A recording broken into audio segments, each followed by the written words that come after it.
Over 50 members of parliament, including ministers, are allegedly to have been named as beneficiaries of the Iron Sheets bonanza, with some pleading innocence.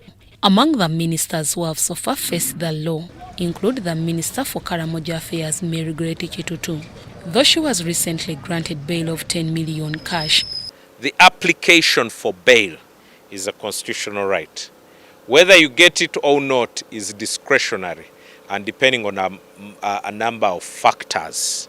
And it's my opinion that if you are not able to provide an expeditious trial, you should be able to provide parameters where a person enjoys their liberty while they await trial. So I think I want to applaud the system. They're doing their work. And right now, for now, we are seeing that no one seems to be above the law. I think that this thing is going to implicate a lot of people. It's very unfortunate. But how we deal with it will either show that we respect the rule of law or we do not. Minister Chitutu is facing charges of corruption, loss of public property, conspiracy to defraud government, which cases she pleaded not guilty to.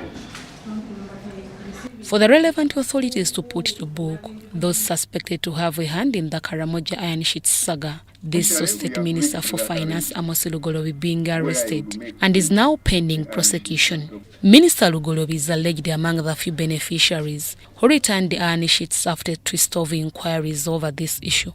Initially, we agreed to that arrangement where I would make good the Iron Sheets on top of that roof. And unfortunately, the following day before we could execute this, a big story came out in the New Vision. Now, the team changed their position and said, we don't want you to buy the Iron Sheets, we want to recover those ones. Return of property wrongly appropriated or stolen or wrongly used does not take away the criminal offense of either abuse of office, theft, among others. But you've still committed a crime. If I kidnap your child and then when the police is hot on my tail, I bring the child back, I have still committed a crime. We have to answer for our crimes. We have to be accountable, especially leaders. We have to have leaders who are accountable for their crimes. Legal minds highlight on the rights of an accused person in police detention to get bail and a fair trial. One, you're supposed to be detained in a gazetted place.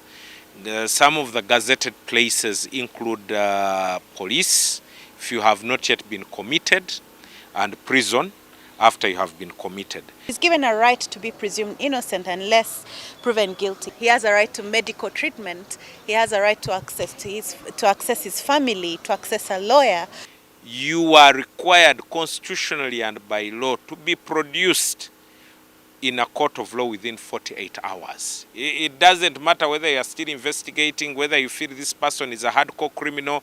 On several occasions, arrests have been conducted, however, due to delays in investigations. This at times fails the work of the DPP's office. The law does not deal with investigations. The law deals with what happens after investigations.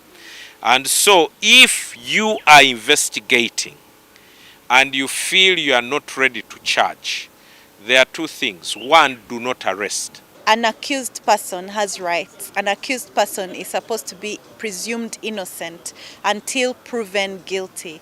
So in order to incarcerate someone endlessly because you have failed to do your work or you failed to get the evidence that is required is unfair. There is no justification. I'm still investigating, I'm waiting for a witness, I'm waiting for a forensic report.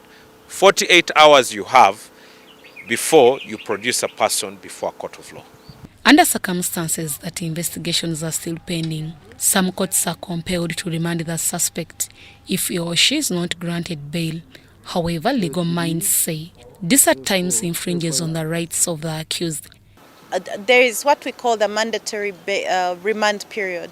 If that remand period has been exceeded, The prosecution now is put at pains to prove why this person should stay on remand. But we need to realize that our police and our DPP are understaffed heavily. They are under facilitated. Not every charge should be sanctioned. Number two, the police knows that the DPP has initiated a prosecution-led investigation. Follow the advice and guidance of the DPP. Among those allegedly implicated in the KARAMOJA Iron Sheets saga include the Vice President Major Jessica Alupo, Prime Minister Robina Nabbanja, Finance Minister Matia Kasaija, Speaker of Parliament Anita Among, State Minister for KARAMOJA Affairs Agnes Nandutu, among others.